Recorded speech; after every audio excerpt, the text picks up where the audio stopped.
They built the party on strong support from grassroots level. All the leaders of regional have strived to protect the interests of their states. Hence, now I believe it is in the hands of the regional parties gathered here who will be inspired by this huge gathering and join hands with us for the future of the country, the people, their hopes. India is on the crossroads in terms of politics, socio-economic development, the functioning of the federal system, and what not, everything. India is one of the strongest democracies in the world. Unity in diversity is the unique future which binds the people of this great country, which has been amply protected by the Constitution. But today, we are witnessing a system where, ironically, our democratic government is headed by an undemocratic, anti-constitutional leaders in the center who does not respect or respond to the people's aspiration. The moves such as demonetization, playing politics in development, dictatorial attitude, not responding to the problems of the farmers have disappointed all of us and the people of the country as well. Despite organized vehemental opposition, demonetization was imposed claiming to check black money to prevent circulation of fake note, etc. During this period, the most hit was the poor. They had to struggle for their meager wages. Buying food had also become difficult for them. The entire rural economy got collapsed because they were not aware of the changes demonetization would bring. But people in power never listened to their plight. Did this move bring any reform? No. It was like getting rats by digging hills, as a famous proverb. The GST implementation has been such that states have lost the ability for resource mobilization, and this has in turn affected our planning of welfare schemes for the downtrodden. This system has curbed the freedom of the state to plan programs based on people's need, which are specific to each state. It is really unfortunate that the union government has turned blind and deaf to the plight of the common man. The irony is that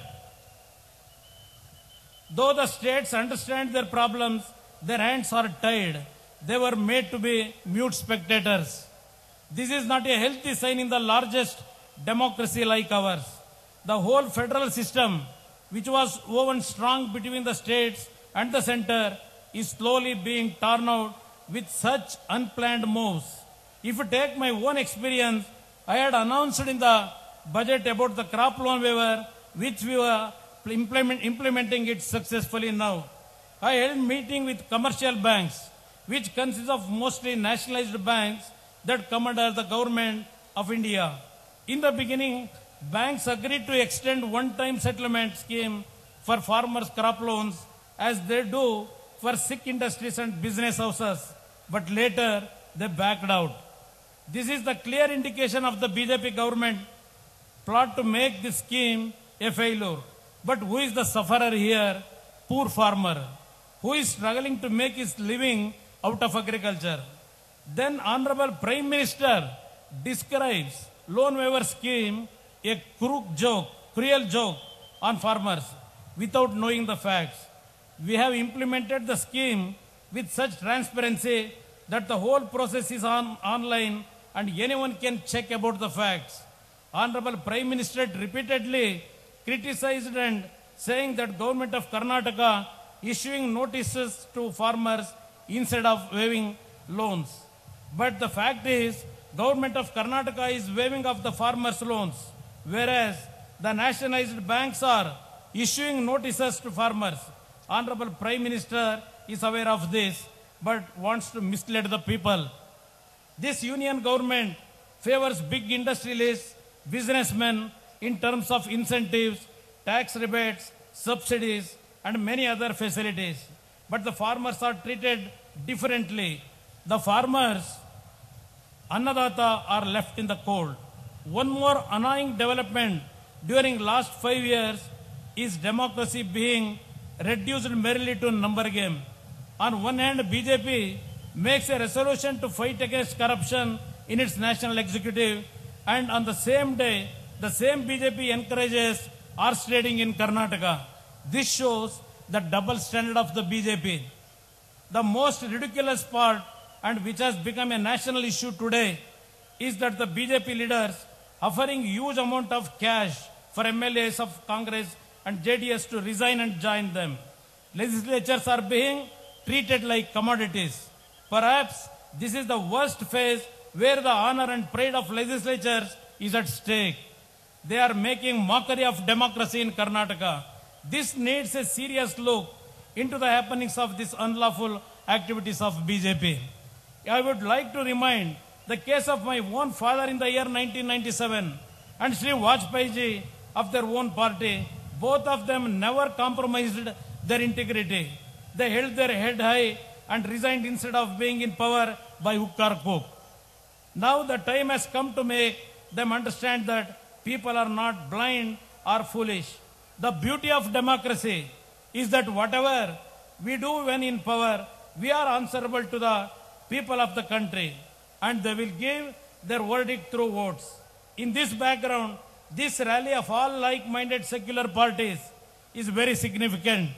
I would like to fondly remember that one such effort was made during my swearing ceremony as Chief Minister. I extend my heartfelt gratitude to all the leaders who are present on that occasion.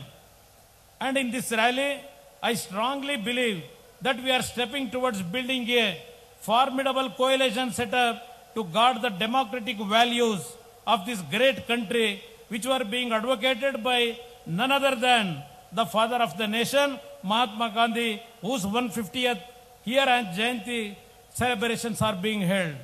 I urge all the non-BJP leaders to join hands together and to root out BJP, which gave the country non-democratic, anti-constitutional and non-responsive administration. Let us show them that BJP is merely a paper tiger. We, the regional parties, are the only ones which can understand and fulfill the aspiration of the people. Let us build a nation, as Gurudev Rabindranath Tagore said, where the mind is without fear, there the head is held high. Let us come together and show them our strength and accomplish our endeavor to make people live a life with dignity. Before concluding, I would like to thank Madam Mamata Banerjee and other distinguished leaders present here for giving me an opportunity to air my views to this august gathering. I hope we will go a long way together for the noble cause of nation building. Thank you, one and all. Jai Hind. Thanks a lot to Mr. Kumar Shamiji, Honorable Chief Minister of Karnataka. And we have a great support for him. Everybody of this dais have full support of Kumar Shamiji's government. And we do full support to Kumar Shamiji. All the best to you and your government also. আমি আপনাদের বলবো ভাই বোনেরা আমার, অখিলেশের কথা শুনবেন, শত্রুঘ্ন সিনহের কথা শুনবেন, চন্দ্রবাবু নাইডুর কথা শুনবেন, অরবিন্দ কেজরিওয়ালের কথা শুনবেন, শারদ পাওয়ারের কথা শুনবেন না? দেবগৌড়াজি কিষাণ ঘরের ছেলে, মাননীয় এক্স প্রধানমন্ত্রী বসে আছেন, আর ৬-৭ জন বাকি আছে বলতে হবে। তারপরে কিন্তু লাস্ট আমি খেয়াল থাকে যেন LAST। সুতরাং আপনারা একটু, আমি জানি কষ্ট হচ্ছে, হাত পা ব্যথা হয়ে গেছে, সকাল থেকে বসে আছেন, অনেক দূর দূর থেকে এসছেন, কিন্তু প্রোগ্রামটা তো করতেই হবে ভাই, দেশটাকে ভালো রাখতে হলে আর দিল্লি সরকারটাকে বদলাতে হলে। अभी मैं अखिलेश यादव जो समाजवादी पार्टी का नेता है, और अखिलेश हमारा यूपी का पहले का चीफ मिनिस्टर भी है, नौजवान है और बहुत बलिष्ठ लीडर है। अखिलेश जी, मायावती जी तो यूपी से शुरुआत कर दिया है, जिसमें इशारा काफी है कि आने वाला दिन में बीजेपी दिल्ली में नहीं आएंगे, ये तो सबूत हो गया है। अभी अखिलेश जी ने बताएंगे आपको। मंच पर उपस्थित और जिनके बुलाने पर हम और आप सब यहां पर मौजूद हैं,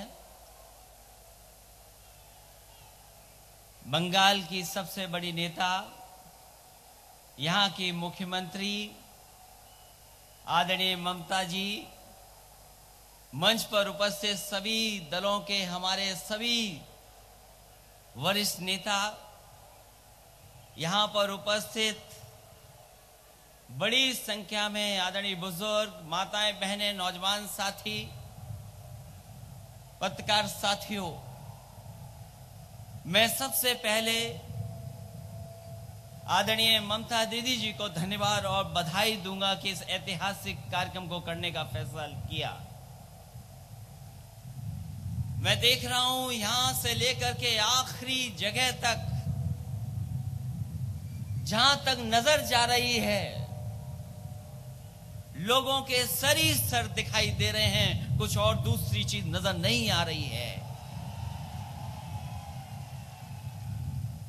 जहां मंच पे इतने लोग बैठे हों जिन्होंने लगातार वो बात कही हैं, लगातार वो बातें बताई हैं कि आज हमारे और आपके अधिकारों को खतरा है।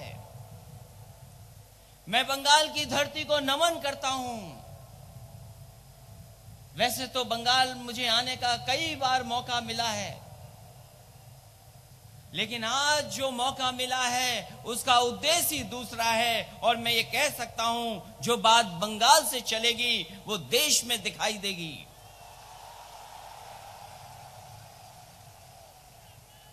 ये तो अच्छा हुआ, आदरणीय दीदी जी का मैं धन्यवाद दूंगा कि 12 तारीख को सपा, बसपा और हमारे सहयोगी दलों का गठबंधन हो गया। लोग सोचते थे गठबंधन नहीं होगा, 12 तारीख को गठबंधन हुआ, देश में खुशी की लहर दौड़ गई। और आज की जो रैली है, इसका संदेश जब देश में जाएगा, देश की जनता भी फैसला लेने के लिए तैयार हो जाएगी। अभी अभी साल नया आया है, हमने आपने न जाने कितनों को बधाई दी होगी नए साल की। अभी जब तारीख बदली, नया साल आया, हमने आपने सबने खुशी मनाई, एक दूसरे को बधाई दी। सोचो कभी ये बदलाव आया और देश में नया प्रधानमंत्री आ जाए तो कितनी खुशी होगी हमें और आपको मिलकर के। वो लोग कहते हैं कि इतने लोग हैं इनके पास, इतने मुख्यमंत्री, प्रधानमंत्री के दावेदार हैं। कभी कभी हमें चिढ़ाने के लिए ये भी कहते हैं इनके पास दूल्हे बहुत हैं, कौन बनेगा। हम तो कहते हैं अगर हमारे पास दूल्हे ज्यादा हैं, जो जनता तय करेगी वही बनेगा, और पहले भी बना है, फिर एक बार नया प्रधानमंत्री बनेगा। हम पे तो इतने हैं। हम आपसे पूछते हैं, जो फेल हो गए, जिन्होंने देश को निराश कर दिया, जिन्होंने जनता को धोखा दिया, जिन्होंने छल किया, जिन्होंने साजिश की, षड्यंत्र किया, समाज में नफरत फैलाई, उसके अलावा अगर कोई दूसरा नाम भारतीय जनता पार्टी पर हो तो वो बता दें कि आप पर दूसरा नाम कौन सा है। इस नाम ने निराश कर दिया है देश को। और फिर ये तो अभी कम दलों का गठबंधन है, अभी तो ज्यादा दलों का गठबंधन नहीं है।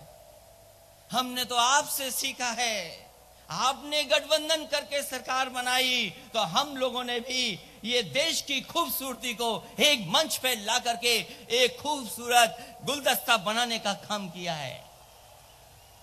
अभी तो हम पे बहुत गुंजाइश है। आप पे 40 गठबंधन हैं।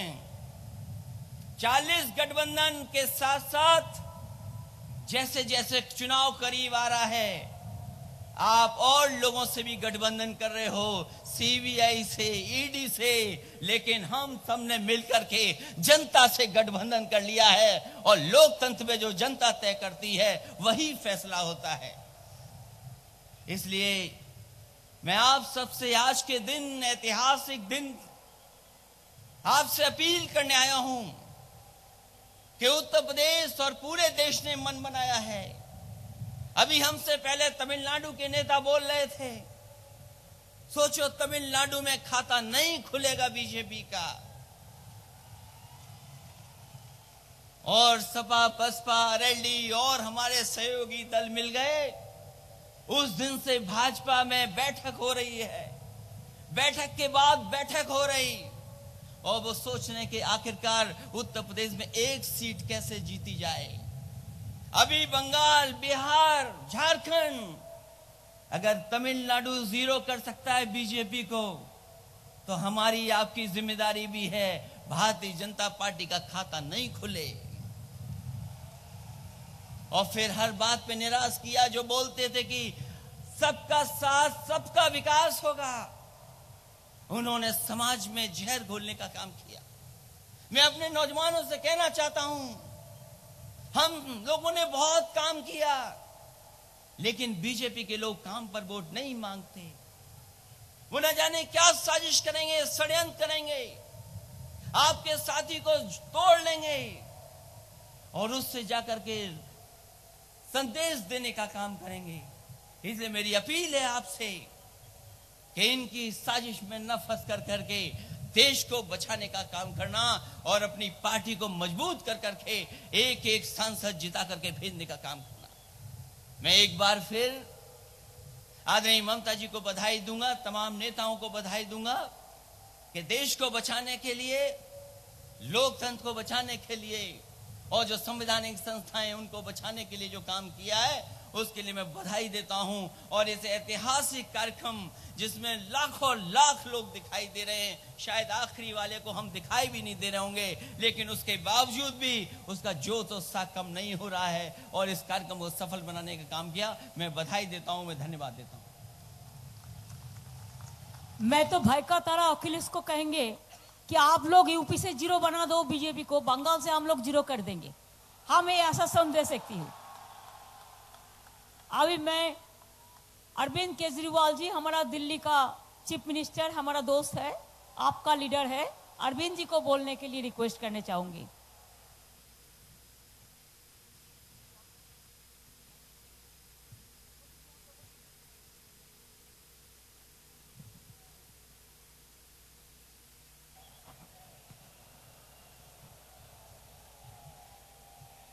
आज बंगाल के कोने कोने से आए हुए इतनी लाखों की संख्या में सभी भाइयों, बहनों, माताओं, बुजुर्गों, बच्चों, आप सब लोगों को मेरा हाथ जोड़ के नमस्कार, सबको मेरा प्रणाम।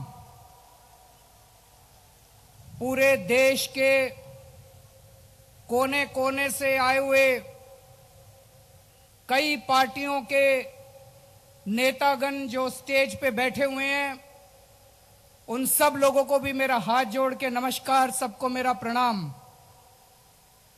दोस्तों, मैं समझता हूं कि आज भारत की राजनीति में एक बेहद महत्वपूर्ण और ऐतिहासिक दिन है। पिछले 5 साल में नरेंद्र मोदी जी और अमित शाह जी की जोड़ी ने इस देश का बेड़ा गर्क कर दिया, इस देश का कबाड़ा कर दिया। आज इस देश की जनता मोदी जी और अमित शाह जी की जोड़ी से बुरी तरह से परेशान हो चुकी है। आज देश का युवा परेशान है। आज इस देश का युवा दर दर की ठोकरें खा रहा है, उसके पास नौकरी नहीं है। मोदी जी ने धोखा दे के, झूठ बोल के देश के युवाओं से वोट लिया था कि मैं तुमको इतने करोड़ नौकरियां दूंगा। आज नौकरियां देना तो दूर, मोदी जी की नोटबंदी की स्कीम की वजह से 1.25 करोड़ नौकरियां देश के अंदर खत्म हो गई हैं। आज देश के किसान दर दर की ठोकरें खा रहे हैं। भारतीय जनता पार्टी से देश के किसान बहुत गुस्सा हैं। किसान आत्महत्या कर रहे हैं, किसानों की फसलें बर्बाद होती है, तो मोदी जी और अमित शाह उनको इंश्योरेंस कंपनियों के हवाले कर देते हैं। किसान की फसल बर्बाद होती है तो किसान को कहते हैं जाके इंश्योरेंस कंपनी से पैसा ले लो, और इंश्योरेंस कंपनियां किसकी हैं? मोदी जी के दोस्तों की हैं इंश्योरेंस कंपनियां। किसान जब इंश्योरेंस कंपनी के पास जाता है उसको कोई पैसा नहीं मिलता। आज किस इंश्योरेंस कंपनियां हजारों करोड़ रुपए का मुनाफा कमा चुकी है और किसान को एक पैसे का मुआवजा नहीं मिलता। आज इस देश की महिलाएं दुखी हैं। बीजेपी की नेता महिलाओं को सोशल मीडिया पे गंदी गंदी गालियां देते हैं और मुझे शर्म आती है कहते हुए मेरे देश का प्रधानमंत्री उन गाली देने वालों को फॉलो करता है ट्विटर पे। शर्म आती है मुझे कहते हुए कि मेरे देश का प्रधानमंत्री ऐसे लोगों को ट्विटर पे फॉलो करता है जो लोग हमारे देश की महिलाओं को गालियां देते हैं। आज इस देश के दलित दुखी हैं। पूरे देश के दलितों के ऊपर अत्याचार हो रहा है। जगह जगह दलितों को मॉब लिंचिंग में मारा जा रहा है। आज इस देश के मुसलमान दुखी हैं जिनके ऊपर जगह जगह अत्याचार किया जा रहा है। दोस्तों,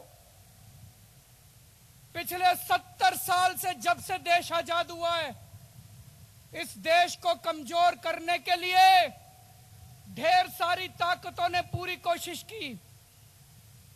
पिछले 70 साल में पाकिस्तान का सपना था कि किसी भी तरह इस देश के टुकड़े करो, इस देश को बांटो। 70 साल में जो पाकिस्तान नहीं कर पाया, 5 साल के अंदर मोदी और अमित शाह ने करके दिखा दिया। दोस्तों, 5 साल के अंदर मोदी और अमित शाह ने इस देश के लोगों के अंदर जहर भर दिया। हिंदू को मुसलमान से लड़ा दिया, मुसलमान को क्रिश्चियन से लड़ा दिया, इसको उससे लड़ा दिया, उसको इससे लड़ा दिया। जो काम 70 साल में पाकिस्तान नहीं कर पाया, वो काम 5 साल के अंदर मोदी और अमित शाह ने करके दिखा दिया।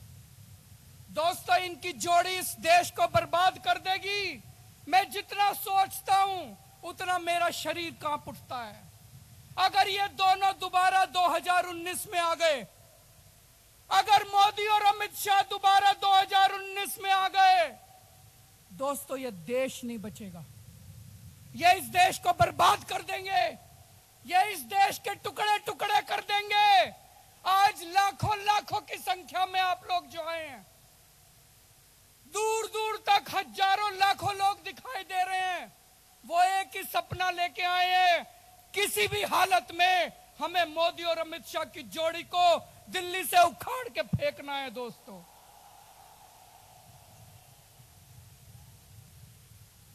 अभी थोड़े दिन पहले अमित शाह ने एक रैली में बोला था कि अगर 2019 के अंदर भाजपा की सरकार बन गई तो 2050 तक भाजपा को कोई नहीं हरा सकता। अमित शाह ने ऐसा क्यों बोला था? उन लोगों के इरादे बड़े खराब हैं, उन लोगों के इरादे खतरनाक हैं। अगर मोदी और अमित शाह की जोड़ी 2019 में दोबारा बन गई, दोस्तों ये संविधान बदल देंगे, इस देश में चुनाव बंद करा देंगे। 1931 में हिटलर जर्मनी का चांसलर बना था। जब हिटलर और जर्मनी का चांसलर बना 1931 में, कुछ महीनों के अंदर उसने देश का संविधान बदल दिया। उसने चुनाव खत्म कर दिए और जब तक हिटलर मरा नहीं वो जर्मनी का चांसलर रहा। जो हिटलर ने किया था, मोदी और अमित शाह की वही मंशा है। वो इस देश का संविधान बदलना चाहते हैं, वो इस देश से लोकशाही खत्म करना चाहते हैं, वो इस देश से जनतंत्र खत्म करना चाहते हैं। दोस्तों, कुछ भी करो, 2019 में इनकी जोड़ी को दोबारा सत्ता में मत आने देना।